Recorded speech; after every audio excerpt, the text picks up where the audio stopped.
All right, I think let's kick things off. Good evening, everyone. My name is Oliver Maruda. I'm one of the founders of the Whiskey List, and tonight we are in for a real treat. This is a distillery that's very close to our hearts. I know we talk about our main true love, which is Bunnahabhain, but this is one of the many distilleries as part of the CVH portfolio. So they have Bunnahabhain, they have Deanston, they have Tobermory and Lecheg. And tonight is all around Deanston. So we'll jump into the drams very quickly. Some housekeeping, obviously don't drink and drive. We've got some very big ABV whiskies tonight. There's 6 samples in front of you, 5 from the distillery and 1 independent bottler. We like to always include 6 drams with our virtual. So we didn't have 5 from the distillery tonight, so we've included that bonus one in. What else? Any questions, just throw it into the chat. We'll get through them as quickly as possible. We're recording our tasting, so if you want to watch this anytime, we'll throw it up on our YouTube and you can jump on it and have a watch. We'll be selling some of these whiskies tonight, so I don't have all the handfills available, but we'll chat about that a little bit later tonight. Otherwise, I think that covers it. Let's kick things off. Wonderful good morning and welcome to Master Blender Julieann. Julieann, welcome. Thank you. Thank you so much for having me. Obviously it's 9 a.m. here in Scotland, and like you say, don't drink and drive. I'm heading into the office after this, so unfortunately I won't be enjoying these wonderful drams with you, but I'm really excited to take you through a tasting of all these wonderful expressions from Deanston Distillery. Yeah, great. And also apologies from Emma Cookson, who normally hosts our virtual tastings. Her flight was delayed, so she's somewhere in the air between Sydney and Melbourne. She was flying back today, and airports, domestic airlines in Sydney and Melbourne always gets delayed, so she will jump on as soon as she can. But let's jump straight into the first dram, if that's okay. The tasting order tonight will be the 2009 13-year-old bourbon, then the Tequila Cask, then the IB independent bottling Rolling Cask 15-year-old, then the 2000 Fino 21-year-old, the 2009 12-year-old Oloroso, and then finishing off with the 2009 13-year-old PX. So let's jump into that bourbon cask. Yeah, so this one's cask strength at 58.8%. So what I would say is please try these neat first. The whiskey will talk to you. If you find it a little bit spicy and you want to add a few drops of water, that is absolutely fine. But for me, it is always important that you try it neat first. 13-year-old bourbons, this fully matured in bourbon casks.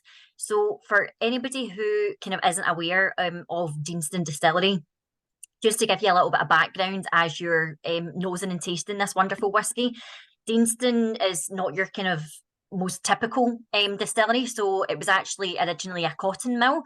At the height of the cotton production, employed over 1,500 people. It became a proper community. Everybody who worked in the cotton mill lived very, very locally.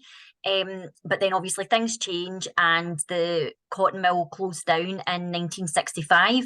And our founder, Brodie Hepburn, turned Deanston into a distillery, and we started production there in 1966. So from the outside, Deanston really doesn't look like your typical distillery at all. It's retained a lot of those key kind of characteristics of the cotton mill. So really unique distillery, but absolutely beautiful. It's in a little place called Deanston, which is just next to Doon. So about 40 minutes from Glasgow, 40 minutes from Edinburgh. We're very big on using local ingredients. So where the distillery sits, it sits right on the banks of the River Teith. So that's obviously our water source. It flows over granite, so it makes it beautiful soft water. We use all Scottish barley for the production of our single malts at Deanston, and our Deanston, our distillery is also hydro-powered. So all of the electricity that we use at the distillery, we generate ourselves, and then we actually sell about 70% back to the grid as well. So we are all about kind of sustainability and community. That's what's really important for us at Deanston. Bourbon really is our house style for Deanston.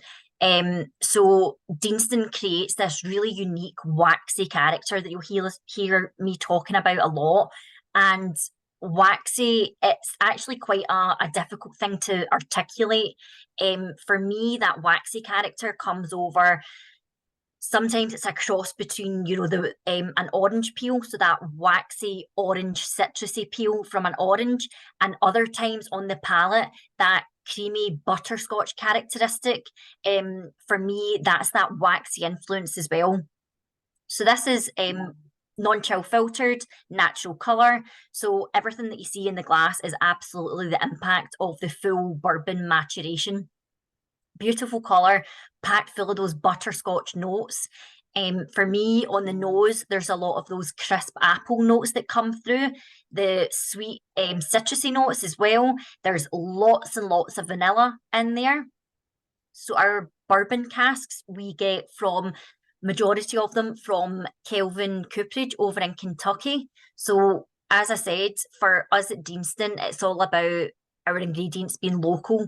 And as much as Kentucky isn't exactly local to Stirling, the two gentlemen who went over to Kentucky and opened Kelvin Cooperage are Scottish. They're from just outside Glasgow. So we do still have that lovely link, the Scottish connection there, which is why it's really important for us to source the best quality casks with that sort of local connection in there as well. Tasting notes are absolutely subjective, so anything that you're getting I've maybe not said, feel free to tell me. It's always great for me to hear your suggestions as well. For me, like obviously those vanillas come through with the bourbon casks immediately, but as you kind of unpack it a bit, it's a fruitier, grassier version of the Deanston 18, and that spice on the finish like just lingers at the back. I'm really enjoying it. I'm assuming that's from the higher ABV as well. Yeah, the higher ABV definitely kind of packs a punch a little bit. So as much as it is very rounded and smooth, thanks to the influence of the bourbon casks, it definitely has a bit of spice in there. I get a bit of nutmeg that really kind of lingers on the finish. And yeah, coats the palate beautifully, really well balanced and rounded for me. Just going to say, if you got any tasting notes or feedback on these whiskies, throw it into the chat as well. So Ian said he loves the nose on this. Is that all you enjoy, mate? Michael, green apples, freshly mown grass, vanillas, honey, and a bit of pepper on the finish. So yeah, we got similar palates. Absolutely, yeah. So when I talk about this expression, quite often what I say is, for me, it's like you've climbed up a tree and you're sitting out on this branch, and somebody underneath you is like mowing the grass, and you're eating a fresh apple, and it's like all of that kind of rolled into one. So the grassy notes in there, the apple, definitely all come through for me. There you go, people echoing those comments. Leo says, loving the spicy finish, getting a nice oaky notes in the late palate through as well. And Howard says, fantastic grassy apple. So there we go. A question about these hand-fill bottlings. So does that just mean they're exclusive only at the distillery? What's the process when it says Deanston hand-fill, basically? Yeah, so our process for that, what we'll do is at the distillery, we have a number of kind of warehouse experiences that you can do at the distillery after you've done the tour. So I'll hand select casks, which people can then sample after their tour, and we fill a small number of bottles with that liquid as well that can only be purchased at the distillery, almost like your reward for traveling to the distillery. And it just makes them that little bit more exclusive. So you'll see it'll be really kind of small volume, one-off exclusive casks. So obviously I know tonight we're looking at like PX and Fino, but you'll start to see really kind of random casks coming through there. So if I have one cask left over from something that I'm doing, I'll use it as a fill your own at Deanston. So it's a good way to try some quite unique and different casks. And do you just randomly just jump into the warehouse, the bond store, and start picking casks? Like, what's your process for choosing each sort of hand fill? Yeah, that's exactly what it is. So I take a little bit of guidance from the team at the visitor centre. So they work so closely with the customers, and they give me the feedback of what's been really popular. So I try and kind of take their feedback on board. Sometimes they give me an idea of age. Just what we like to do at Deanston as well is make our whiskies as accessible as possible. So what we don't want to do is have a number of really high age statements, for example, and then they're quite expensive and not everybody can afford them. So we like to have younger whiskies there as well. Deanston at a young age is a phenomenal whiskey. So yeah, a kind of spectrum. We like to have young, old, mixture of different cask types. And then it absolutely is just a case of going into the warehouse. So for anybody who's visited Deanston, as I mentioned, it's an old cotton mill. So one of our warehouses is actually the old weaving shed. So when you weave cotton, the temperature has to be very, very consistent. And that actually is perfect for maturing whiskey. So we try and mature as much Deanston as we can in this old weaving shed, which we now use as a warehouse. So I absolutely love to spend time in there, just looking at all the different casks, seeing how they've matured, what kind of influence they've got, and then we just hand select them from there. Yeah, that's awesome. I love the process and the history of the distillery as well. And I've got one of my colleagues, Scott, which I'll get to in a minute. Scott, you obviously visited the distillery a few months ago, but Josh says I should be there in about 4 weeks. We will be doing this. So, mate, let us know exactly when you're coming, and we'll see if we can sort you out a tour and everything as well. Yeah, absolutely. For anybody who's going to the distillery, please just reach out and drop us a message. We're always more than happy to welcome people. I'm trying to work out what dates. 4 weeks from here it is. 1, 2, 3.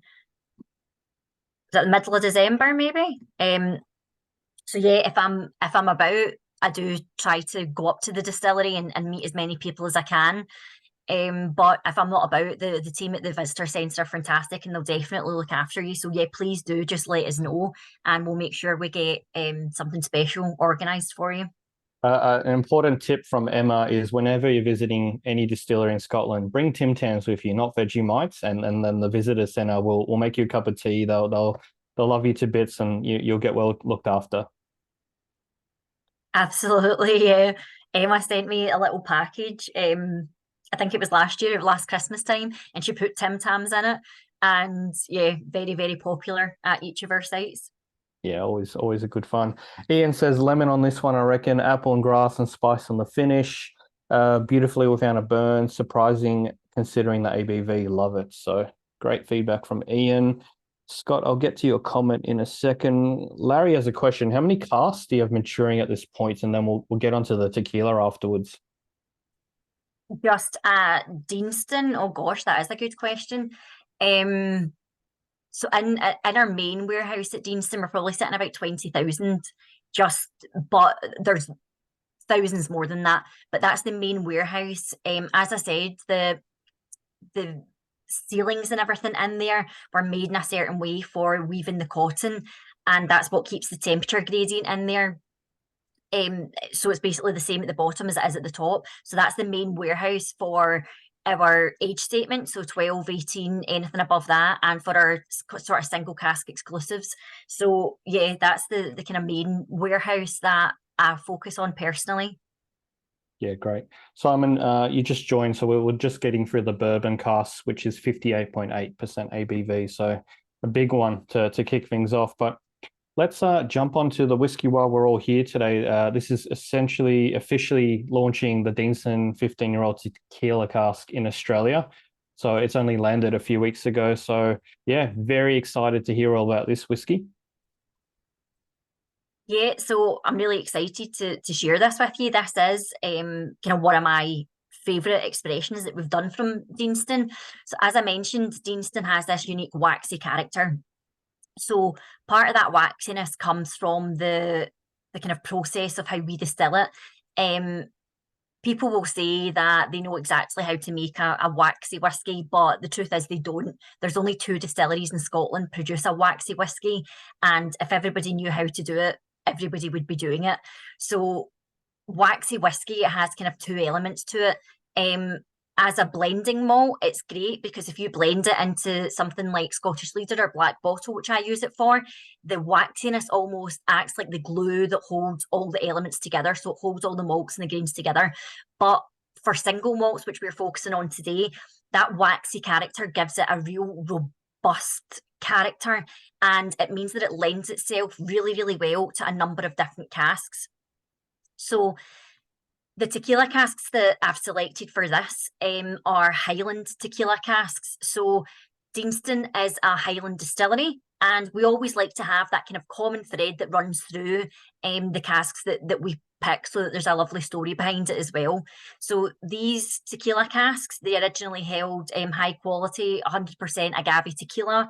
The tequila that was in it was roughly about 7-8 years old, and then it was dumped, and we then obviously filled it with our Deanston.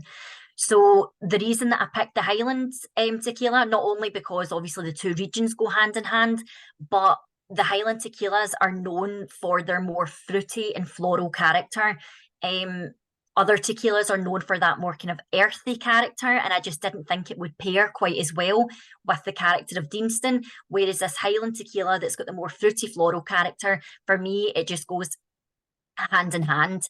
It really complements the citrusy, waxy character of Deanston, and I think that it really shines through in the final product. So quite a pale colour. That's obviously because it started its journey in bourbon before being transferred to the tequila casks. So it's not had any sort of like sherry influence or anything to give it that kind of deeper, darker colour. But for me, that pale gold colour is absolutely beautiful.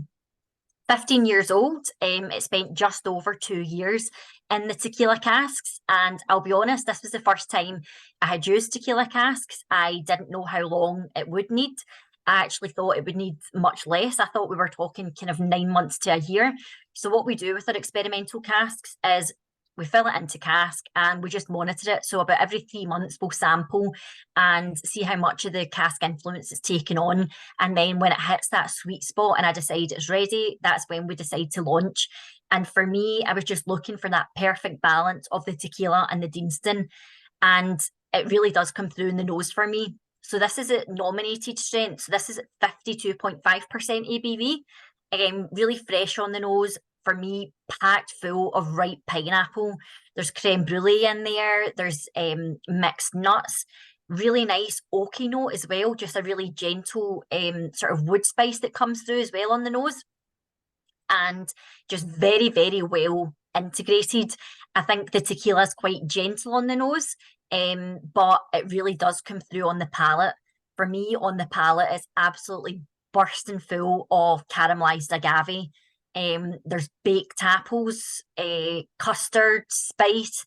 I get a lot of freshly baked pastries coming through on this as well. So yeah, quite a kind of complex dram. But for me, the tequila and the Deanston, they work very well together. And yeah, I'm just seeing Michael's comment there, quite dry on the palate. I absolutely agree. It's dry but sweet. Yeah, I'm getting that dryness as well. But as soon as you said custard, that's the kind of level of sweetness I'm getting. It's not too sugary sweet, but yeah, that nice custard note. Leo says, actually just reading your earlier comment, he didn't realize when he stumbled across Deanston that the TV series Highlander was filmed there as well. So that's right. And the film The Angels Share. So actually in the warehouse that I was talking about, we have casks that have been signed by the cast of Angel Share, the Highlanders. So whenever we do filming at the distillery, we get all the actors to sign a cask and we have them on display at the distillery. That's very cool. But yeah, Leo's saying getting very grassy, malty new make notes on the nose, can smell the wax. Palate is light, floral, starting sweet, then drying. Is this a whiskey that works better with a bit of water added in as well? So as I said, 52.5 is nominated strength. So essentially what I did with this one is I tasted it at cask strength, jotted down some tasting notes, and then I just add a few drops of water to kind of open it up. And I just keep nosing and tasting it until I get to a point where I feel like the flavours are in perfect harmony with each other. And at 52.5, I felt like we were getting the kind of perfect balance of Deanston and the tequila. So for me, because this has already been reduced down from cask strength to 52.5, I personally don't think it does need any more water. But like I say, there's no right or wrong way to drink any of our expressions. So not a problem at all to add a few drops of water and just see how it changes it and opens it up a little bit. Yeah, okay, makes sense. Scott, I might flick it over to you quickly because tell us what your first impressions of visiting the distillery earlier this year was. Uh, just how massive that water wheel was. There was a I love the nerdy kind of history side of things, and there's like a museum on site, which I absolutely just spent ages in the museum. But there was a part of the distillery where they had a water wheel that was basically powering the cotton mill, and I think was it called Hercules? It was absolutely massive. Yeah, I'll see if I can find a photo and send it to Ollie to pull up. But yeah, just the scale of the cotton mill, which then translated into the scale of the distillery. That was it was really impressive. It was really cool. But I said earlier that some of the tasters on just the standard tour, some of the best tasters from any of the tours that I went on in Scotland. It wasn't just your 12 year and your I don't know, and your 18. It was distillery edition virgin oak, and I think there was a PX in there as well, and cask strength Oloroso. So it was a really cool experience. Great tour. Really recommend anyone who's traveling to Scotland. Definitely worth going by. And it's a short, what, bus or train ride just from Glasgow up you said 40 minutes, yeah? Yeah, Yeah, I drove so from Edinburgh. yeah, so Stirling's our kind of closest train station, and then you're not too far from Stirling. But you know what Scotland's like? They're so big on whiskey that there's so many kind of organised tours that come past the distillery. So you'll absolutely find a way there. And as I said, if anybody's got any questions on how to get to the distillery or any recommendations, just reach out and ask the question. We're always more than happy to help in any way that we can. Yeah, cool. I did want to quickly touch upon, so obviously the laws around different casks you can use for maturation have changed in Scotland. Scotland, I think, has very strict rules and regulations around it. Is Tequila Cask the only one that you're working with, or is there sort of other ones that you're kind of playing around with in that space?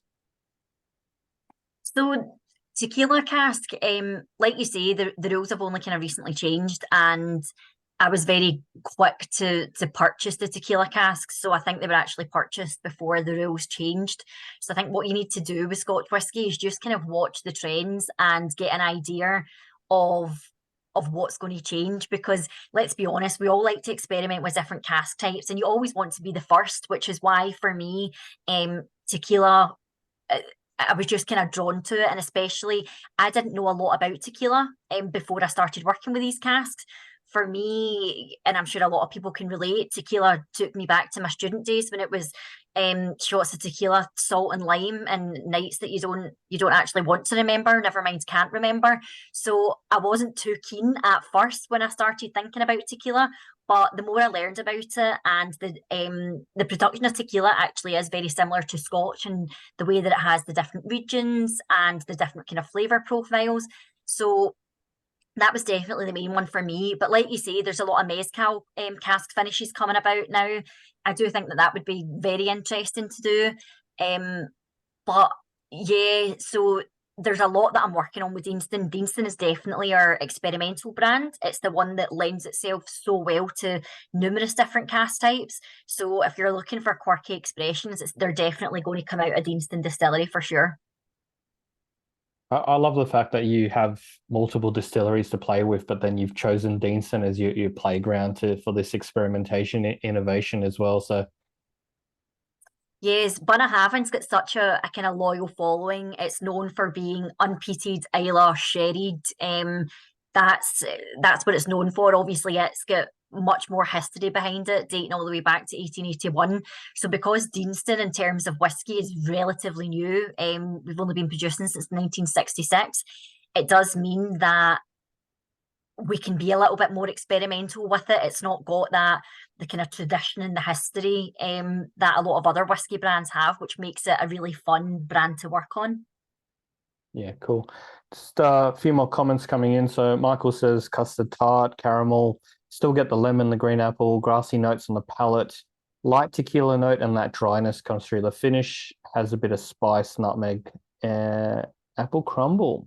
I like apple crumble. It's a good note. And Ian says very different nose this time, getting more of that hay than the grass, rose, lemon peel, oak, custard tart, green apples, and something I can't put a name to. So we don't know where you're going with that last one, but I guess tequila and whiskey can be a bit polarizing for some, but yeah, I think overall this is an interesting whiskey and one definitely fun to try at least. Yeah, it's quite light, it's quite gentle, it's quite fresh. You're obviously coming into summer over there, so for me, it's a dram that it's quite a light, fun summer's dram. It can absolutely be enjoyed neat or as part of a highball or a cocktail. So there's so many different ways that you can drink it and almost experiment with it that I think it's the perfect drink for the kind of warmer weather starting to come in. Yeah, cool. All right. I think we might jump into the third whiskey. So I'll keep this super short because obviously this is an independent bottler. So if you want to jump onto the Rolling Cask, Rolling Cask is an independent bottler based out of Hong Kong, and they do a lot of private barrel purchases for the Asian market, China. He does have an office here in Sydney as well, and he's just a huge fan of whiskey. He got into he loves these other spirits like cognacs as well, but yeah, he just buys a lot of casks and does it for a passion. This isn't his day job. He just creates a label. So this Deanston is part of his Kung Fu series. Basically, in China, we have a bit of a laugh that copyright isn't an issue over there. So they've kind of been playing around with various different things. But this whiskey in particular, I think we first presented it for the Melbourne Whiskey Show 2021, Larry. I think that's correct. And it's just been super, super popular here in terms of an IB Deanston. We don't get many IB Deanstons in Australia. So this is a 2006 15-year-old natural cask strength at 57.5%. Bourbon Hogshead. What else? No colors, nothing else added. Basically, even actually says there's a bit of sediment and cask in the bottom. So just a really fun, easy drinking Deanston. Let me try it myself, but yeah, keen to hear what people think. Otherwise, welcome to Emma, who's just clearing customs and trying to get back into Melbourne. So her audio's off at the moment, but she might jump on in a minute. While we're tasting this, Julieann, do you work with many independent bottlers, or is it kind of the focus entirely at the distillery right now? No, the focus is entirely at the distillery. It's such a difficult one because we do trade our casks and we know that people buy them and they bottle them, but for us what we don't want is the market getting flooded with kind of independent bottlers as well when we're trying to obviously do so much at the distillery. So I think we're trying to kind of cut back on how much we actually trade. So yeah, we don't do a lot of work with independent bottlers at all. Yeah, okay, that makes sense. And look, it ebbs and flows. I imagine the times have changed, and there was a time when whiskey wasn't in high demand as well, and the IB market purchased a lot of casks, and now it's kind of you're reading the announcements. A few of them are closing down, and they're starting their own distilleries, like Gordon, MacPhail, and some of the others. So yeah, interesting to see what the future holds. But it's nice to try it. But yeah, to get whiskey that's made from the distillery, you guys control the quality is yours and you're putting your stamp of approval on it. I think that wins out, time out. Yeah, we are very big on sourcing the best quality casks. So we obviously CDH Spirits now. We've recently been bought over, and our new owners are huge on quality. Like the intrinsics of our liquid is what keeps our business afloat. And we spend, so I manage our PX cask budget, and it's one of the biggest budgets that we have. So between our cask budget and our malt budget for buying the malted barley, it's the two biggest budgets that we have, and it's what we spend the most money on. So quality is absolutely key for us. And like I say, we've got great relationships with our cask suppliers. So we try and get out as much as we can, whether it's to Kentucky to look at the bourbon barrels or wherever else we're going to source casks, and just really build on those relationships. It's really important. And yeah, you will never, ever compromise on quality. That's one thing I absolutely can say. That's super important. Got an interesting question from Ian. Will the new owners be making any sort of changes? I haven't seen or heard any, from my side at least. No, so since they've kind of taken over, since legal day one, the only real changes that have been made is a want to increase production. So we've increased production at Tobermory Distillery and at Deanston Distillery. So Tobermory is now running at full capacity. Deanston, I think it's hitting capacity as well. And Bunnahabhain's making more spirit than it's ever made before. So I think there's still a little bit of wiggle room there where we could increase Bunnahabhain more. But no, it's all, for us, it's about making more spirit, laying it down in the best quality casks and keeping it for ourselves. So as I said, we're going to be pulling back on the whiskey that we sell. We're going to try and keep it for ourselves. We're re-looking at our strategy when it comes to kind of non-age statements and age statements and seeing what's best for our brands. But in terms of changes, no, they very much just let us run as we were. I think Scott, maybe you mentioned on your recent visit, or even Emma, like you've new washbacks at Tobermory, you've got the biofuel plant at Bunnahabhain, just like you're in reinvesting into the distillery. Many others are kind of falling to the wayside, and you're actually not just increasing capacity and production, but you're investing in the entire process, new equipment, and just modernizing everything. Yeah. Yeah, absolutely. So modernising everything, like you say, we've just done the big washback project at Tobermory. Even things like we've got cottages at Bunnahabhain, we've just invested in them because getting staff over in the island's quite difficult, even contractors to do work in the distillery. So now that we've got these cottages, it means that people can come to the distillery and it makes it a little bit easier for them.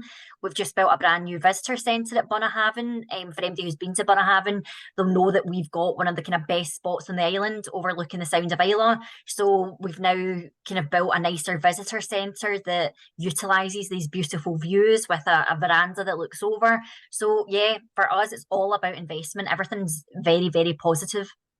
Yeah, cool. I'll get to some of these other questions coming through. Just quick tasting notes on that last stream. So Leo says typical bourbon cask, vanilla, coconut, pineapple on the nose, few thumbs up there. So I think people just enjoy it. It's a nice classic Deanston vanilla waxiness. But let's jump into the next whiskey, the Deanston Fino Cask, 2021-year-old. Pour that in your glass. And as we start drinking it, a very interesting question from Emma's just come through. How do you find the size challenges with increasing production at Deanston Distillery? Is there any creative ideas on how to expand production beyond the main building? I know it's so tight in there. Yeah, so we are fortunate that obviously the stills at Deanston are massive, so we don't fill them right up. So there's still things that we can do to increase the sort of capabilities at Deanston and how much we produce. But yeah, without kind of giving too much away, I do think that Deanston will be the next distillery that gets a lot of attention. So as we mentioned, we've done the washback project at Tobermory, we've got the biomass plant at Bunnahabhain, we've got our new visitor centre. At Deanston, we did recently change our mash tun. So huge big open top mash tun, which is really unique. There's not many distilleries still have open top mash tuns, but Deanston does. So apart from that investment, there's not been huge amounts spent on Deanston. So it's definitely the project that's next on the list. I have seen a few of the ideas that the management have been kind of working on, and I'm really excited about it. So yeah, I think give us a couple of years and you'll start to see some changes at Deanston. My business partner Chris, when he introduced me properly to Deanston, he called it the most like Scotchy Scotch possible in terms of flavor profile, like the waxiness, the bourbon character. It shines. You can't hide a spirit in a bourbon cask, any flaws. So, and I completely agree. It's I think you have such a wonderful base to work from, and the possibilities are endless. Yeah, you like you say, you can't. Your new make spirit has to be absolutely perfect when you're putting it into a bourbon cask, because it doesn't have enough strength in it to pull out like the kind of sulfur characters or any off notes. So all I'm doing is really making what they produce at the distillery even better. And we are so fortunate that our team at the distillery, we've actually just had a few that have celebrated their 35-year service. So yeah, there's a lot of people there who their fathers and grandfathers worked at the distillery as well. They had family members that worked in the cotton mill when it was a cotton mill. So yeah, there's a lot of kind of history at Deanston, and the team there are absolutely fantastic. But yeah, onto this, the Fino Cask, because I'm obviously well aware that you're all enjoying that just now. So this one was transferred into the Fino Casks in 2016, so round about 5 years, 4, 5, 6, 7 years finish, gosh. Yeah, so quite a long finish on this one. And for me, typically in Scotland, we obviously don't get the kind of warm summers that you're fortunate enough to get. It's a lot colder over here.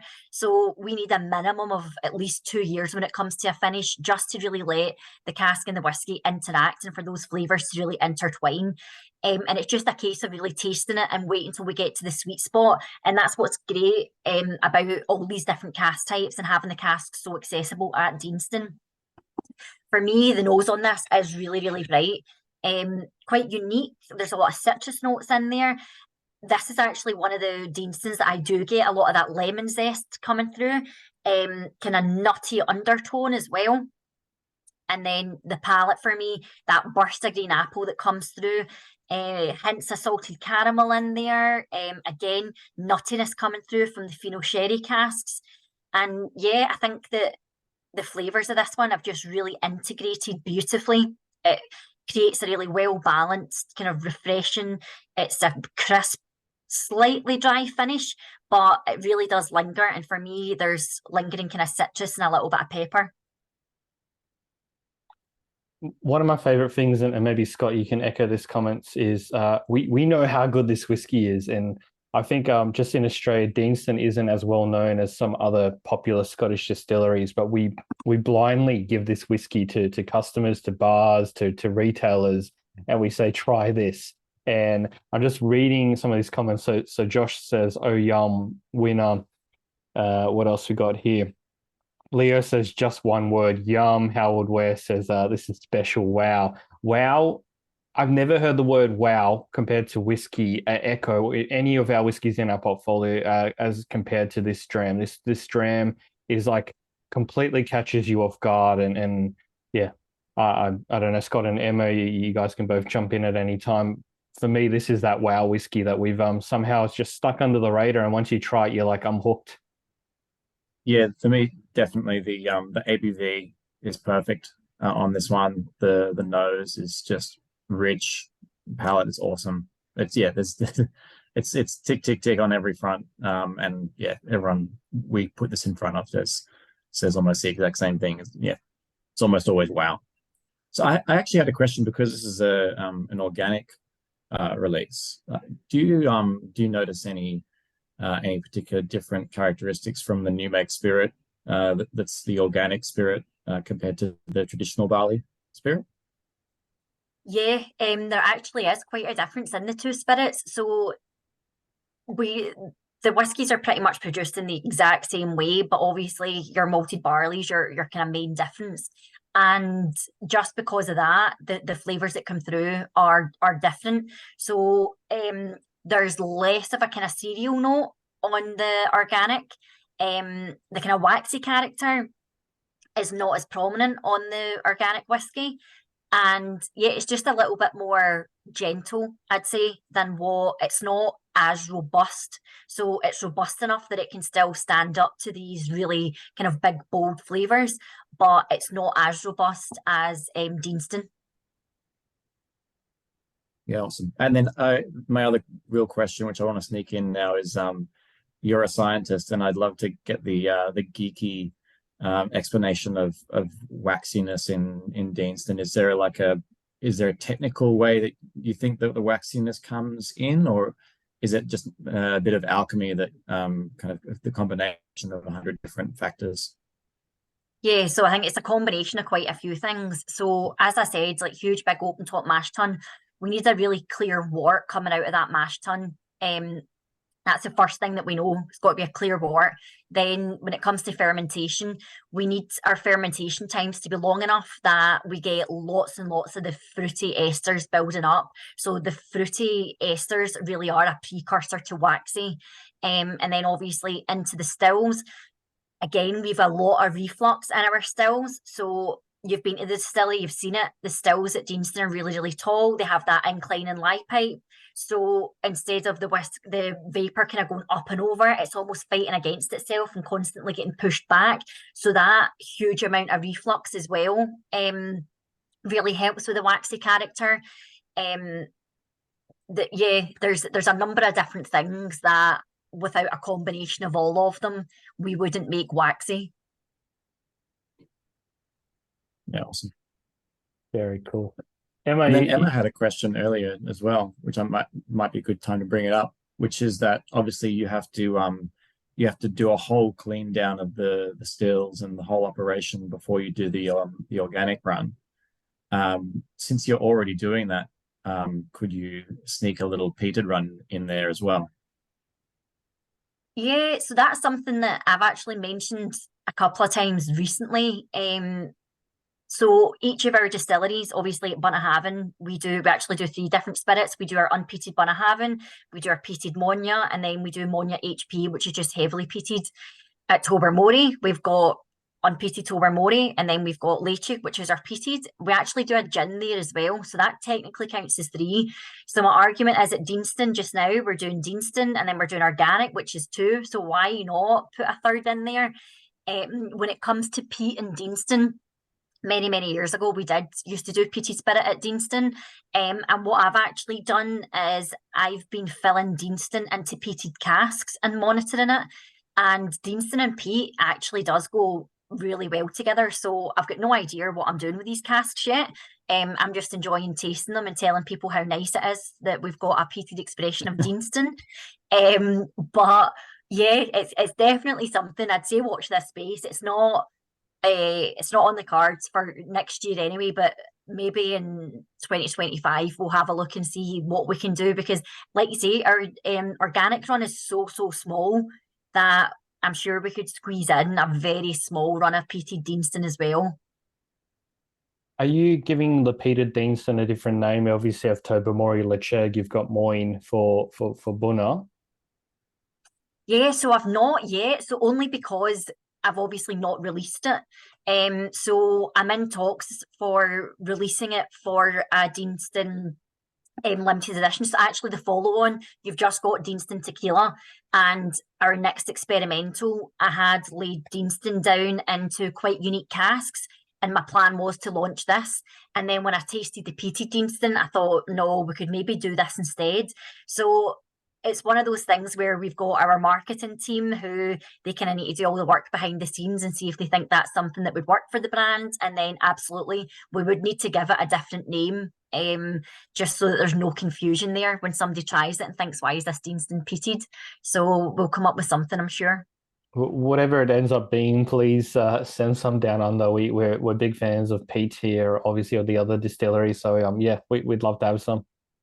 Yeah, absolutely. I need to send you a sample of the casks that I've got laid down, just so that you can taste it and see what it's like, because I think it's pretty special. Yeah, awesome. All right, just conscious of time, so we need to move ahead to the next dram because got a very busy work day ahead. What did I say? The Oloroso next, whiskey number 5. Whiskey number 5. So yes, Deanston Oloroso. So 12 years old. Again, cask strength, 54.8%. And this one was finished in 2016 as well. So again, good long finishing time. For me, the Deanston Oloroso, it's rich, complex. It's kind of everything that you would expect from an Oloroso cask. So you've got the raisins and the figs in there that are coming through from the Oloroso.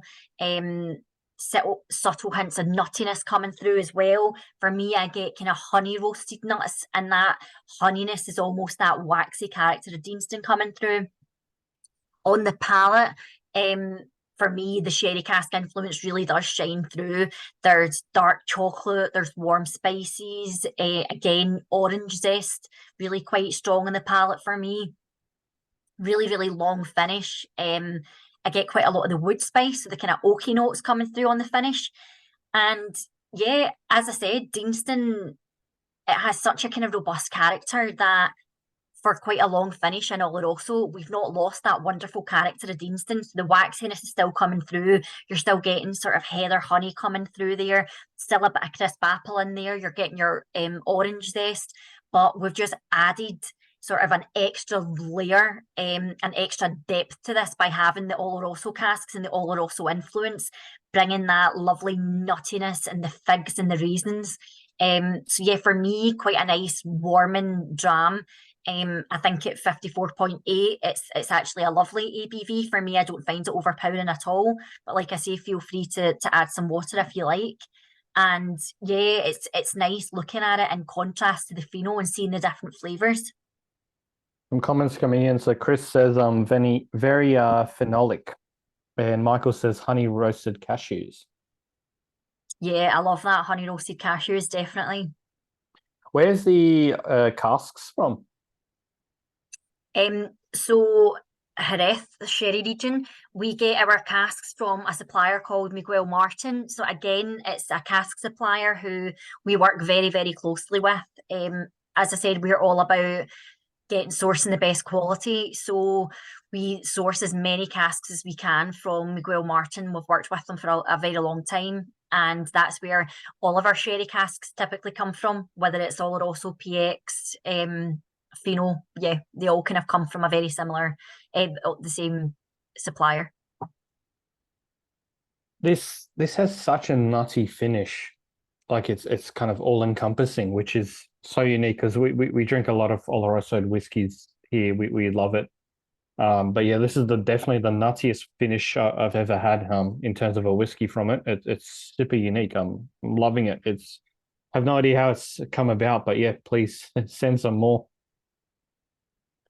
This is what's so great about, like you say, working with the different brands. So we obviously put a really high percentage of Bunnahabhain into Oloroso, and whilst it's got kind of that nutty influence, it's nowhere near as nutty as this. So it obviously comes from that kind of light, adaptable spirit that Deanston is, that it's let that nutty influence like really, really shine through. There's been nothing fighting against it. Whereas with Bunnahabhain being a slightly heavier spirit, I think sometimes it tones back the nuttiness. So it's nice having the different brands that you can compare it to. Loving some of these comments. So Emma obviously is driving back, so she can't wait to get straight back into it. Big Christmas pudding drenched in brandy and set alight. That's love that, Michael. What else? Ian says very oaky, probably the most nutty nose I've come across. This would have, I have no idea what you're referring to. Squirrels. I'm lost as you are, mate. On that one. And Leah says this one really reflects the Oloroso character. Sorry, too many chats coming in. One for the whiskey sherried pairing list, guys. So Julieann, what's your title is Master Blender, I believe, but what's a typical day for you look like? You've got 3 distilleries, 4 sort of major Scotch, single malt brands under your wings. Like, what's a typical day look like for you? Oh, ridiculously busy. So a mixture of everything. So like you say, master blender, I manage our inventory as well. So it ranges from some days it will be nosing the new make spirit from each of our distilleries, and I'll grade that just so that I know exactly what I'm going to use it for. Purchasing different casks, so whether that's for core range or if it's for our limited editions. Obviously at each of the distilleries we do kind of loyalty bottlings. We've got our hand fills, we've got Fegil at Bunnahabhain. So I'm always looking for new experimental casks to lay down as well. Sometimes it's hosting virtual events like this or in-person master classes. Yeah, obviously I look after our blends as well. So I look after Scottish Leader and Black Bottle. I'm not sure if you're familiar with Black Bottle Alchemy series, but there's a lot of work going into that just now and our new releases for Black Bottle. So every day is really, really varied. There's no 2 days the same, which is what I absolutely love about it. And yeah, I kind of split my time between our head office just outside Glasgow, where I've got a kind of brand new blend centre, and Deanston, just because it's the closest. And then I try and get over to the other distilleries as often as I can. It's just at this time of year, because of how remote they are, and obviously the terrible weather we get here, it's not the easiest in the winter. That But Isla ferry doesn't always run on time. no, between planes being cancelled, the ferry, everything. Yeah, I was over in Isla a few weeks ago, and the plane was cancelled, and then I don't think I got back until like 2 in the morning, and then you're straight up the next day and back into it for another day of tastings and events and everything that you've got going on. So yeah, it's busy, but it's great fun, and I love doing things like this and just meeting people who love our brands and appreciate our whiskies as much as I do. But you've got a huge following of all the CBH brands down under here. So we would, as I was saying before, we'd love to have you here. Maybe next year at some point for one of the whiskey shows or something. But we can, chat about that a bit later. But yeah, you're always welcome to pop in and say hi. Absolutely. No, I would absolutely love that. So yeah, definitely needs to happen next year. We'll sort it out. Shall we jump onto Lucky Last, the PX? Yes. So again, following a kind of similar theme here. This one again was transferred into the PX casks in 2019. As I said, we try and mature as much as we can in that vaulted ceiling warehouse, just because the maturation is so consistent. So a good long finish, really getting the PX influence coming through on this. Beautiful kind of captivating blend of sweet, ripe fruits, a lot of dates and plums in there. And then again, for me, that subtle hint of honey just coming through.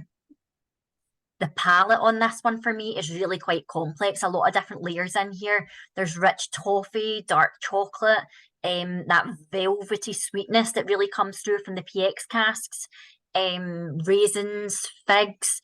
For me, there's just this overall complexity and so many things going on in here. Dried fruits coming through as well. Again, oak coming through. There's so many different layers in this that I think you just really need to take a moment to kind of savor it and enjoy it, and then go back to it. But yeah, beautiful, kind of well-rounded, integrated, warming dram, but it has the distinctive characteristics of PX, but we've not lost the Deanston in there either. So for me, beautiful expression.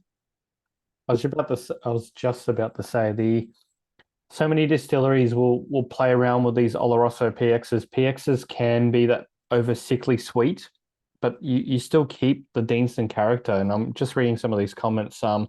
Howard, you asked the question I was just about to ask. How long was it in the PX for? So because these are hand filled, what happens is we transfer the cask into the visitor centre, and then it really just depends when they fill them. So this one was transferred into the PX casks in 2016, and then we passed the cask up to the visitor centre in May 2022. So about assuming they filled it quite quickly after they received the cask, probably about a kind of 7-year finish. So 11th of January 2016, it went into the PX Hogsheads, and then the VC kind of took control of the cask in May 2022. And yeah, so roughly about kind of 8 years. Yeah, it's definitely not overcooked it in any way. It's kind of just perfectly balanced and integrated. A few comments coming in. Michael says sultanas, raisins, cranberries, orange peel. Getting that tiny bit of citrus on the end there. Leo says dark berries on the palate, dried fruits towards the end. Chris says, oh, this is just a Christmas explosion. So good timing.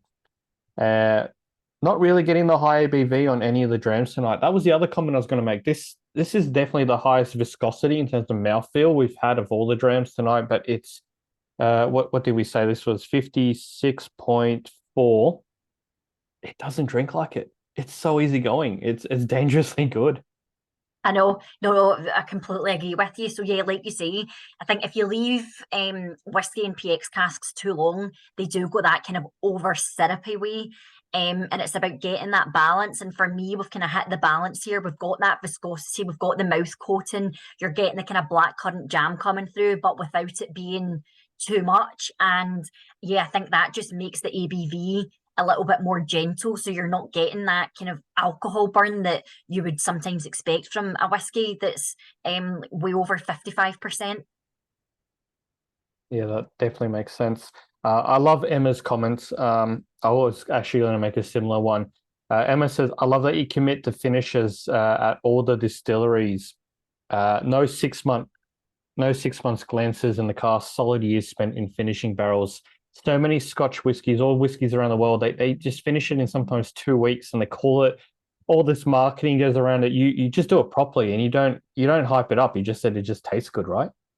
Yeah, absolutely. That's what it's about. For me, it's about tasting it, and you can't rush perfection. You just need to leave the cask for as long as it needs. And that's what's great about, like I say, our marketing team. They're absolutely fantastic, and our NPD team, who kind of look after all of our projects, because I have a kind of 5-year plan, so a new product pipeline, where I'll say like, oh, I'm going to release a Fino finish next year and a PX the year after, and then that's what they're kind of planning for. And then I'll taste it and I'll say, oh, actually, I'm going to switch that because that one's ready first and that one needs a little bit longer.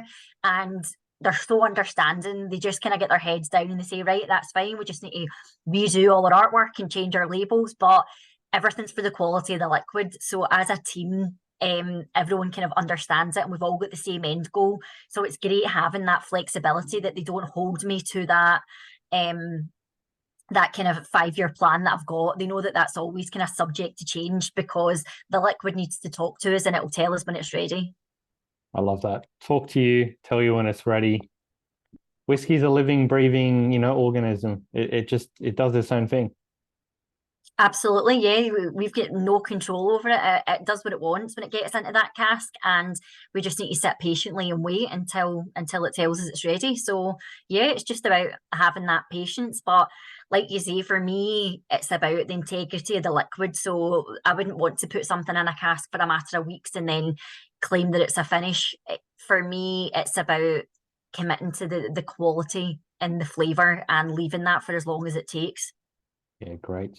I'm just going to launch a poll. So we're at the end of all our tastings, we like to ask our audience what are their top 2 drams of the night. So it's multiple choice, but please vote for your top 2. Those who are co-hosts, you can't vote, but you can definitely see the results. So I'll share the results at the end. I got a question from Michael saying, would it rather be called a double maturation rather than a finish? Yeah, so I suppose that's one of those ones that either way you can kind of call it what you want. So a kind of 6-7 year finish is pretty long. 2009 to 2016. Yeah, actually, this has spent the same amount of time in its original cask as what it has in its finishing cask. So you absolutely could classify this as a double maturation. I love the mouthfeel on this. It's all encompassing, and it's bolts like flavor bomb. And oh, Emma, you're in for a treat. Hurry up and get home.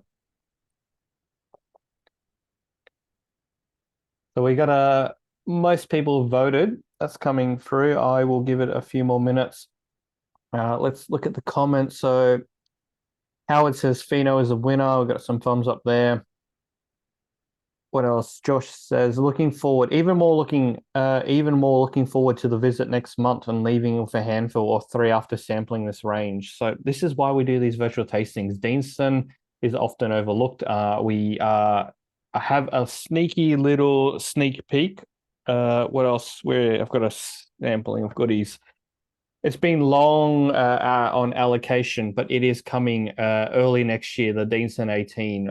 We've just been told that we are getting some more back in stock, so keep an eye out for that. That's something a long favorite of ours. We love the Deanston 18 in Australia, so the fact that we can get these special releases, but also the core range is really special to us. So that's coming forward very soon. But yeah, Deanston is very much an overlooked distillery that we want to showcase and grow and promote as much as possible, especially in 2024 and beyond. So we'll be making more noise as much as possible on that. what else we got here? A few people are saying their favorites. Where can you buy these? Very good segue. I will post the link. Sorry, give me 1 second. I had it ready. So the Whiskey List is the official importer and distributor of Deanston, Tobermory, Lecheg, and Bunnahabhain. So there's a special code embedded in tonight. So we're throwing in a big discount, not our regular 10%, a little bit above and beyond that. So both the Tequila Cask and the Fino 21-year-old are available to purchase. That's our very last stocks of the Fino. So that one's been around for a little bit. Please jump on, buy it, love it, enjoy it, open the bottles. We love to see open bottles drunk here. Emma, who does our dispatch, will be happy to see them disappear off our shelves once and for good, and then we'll see whatever the next special editions coming through. I might share the poll, if that's all right. So here we go, end poll. That's the results. So the Fino Cask and the PX Cask. So PX just nudged 1 vote in front of the other. So yeah, I think people love your sort of big fortified flavors when it comes to finishes. Is that similar to what you're getting in the UK market? Yeah, kind of mixed actually. These big bold flavors are really popular here, but the tequila has actually been extremely popular here. I think because it's something so different, it does go really well with the kind of character of the Deanston. So I think we're seeing a mixture of both here. Yeah, great. Well, I think that sort of concludes our official part of the tasting. If there's any last questions, throw them into the chat. Otherwise, Julieann, do you have a minute or two just for a quick debrief afterwards? Of course, yeah. From myself and all the Whiskey List team, a huge thank you to everyone, our audience. We love when you guys jump on. This has been incredibly engaging. With the questions, have been very hard to keep up with the chats. I love when the chat's going crazy. We love the feedback. We love the honesty, and we really hope you enjoyed Deanston Distillery. This is honestly one of the most up and coming Scottish distilleries out there. We love Bunnahabhain, we love Tobermory, we love Lecheg, but this is one to keep an eye out. And Julieann, thank you so much for your time tonight to actually take us through some of what's happening now, and also to what's coming in the future. Thank you so much for having me. It's been a pleasure. Great. All right. Well, yeah, we will see you at the next tasting. I think we've got one on tomorrow night. Otherwise, yeah, jump on our website, the Whiskey List /events. It always lists our events. I'll drop an email with the link to the recording afterwards, as well as the link to purchase these bottles. So we will always try and get our hands on more hand fills. I don't think we have any left. We might have used the last of it for these tasting. But yeah, if you have any other questions, or if you're looking for something specifically from Deanston or the rest of the distillery range, drop myself or Emma an email, Oliver or Emma at the Whiskey List, and we'll look after you. Otherwise, we'll see you at the next tasting. Thank you all.